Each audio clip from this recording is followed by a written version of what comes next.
আশরাফুদ্দিন মুঘল ভাইকে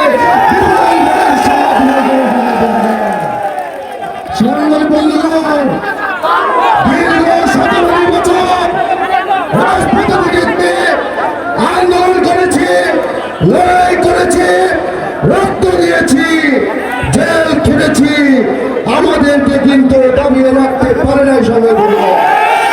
সেই আন্দোলনের লক্ষ্য ছিল একটি, সেই আন্দোলনের লক্ষ্য ছিল যে আমাদের দেশপথ বেগম খালেদা জিয়া যখন মূর্ষ অবস্থায় জেলখানায় বন্দী করে রাখা হয়েছিল, আমরা কিন্তু আন্দোলন করেছিলাম দেশপথ বেগম খালেদা জিয়ার মুক্তির লক্ষ্যে সবাই বন্ধুগণ। আমাদের সেই ফ্যাসিস্ট সরকার এখন আমাদের নেত্রী, আমাদের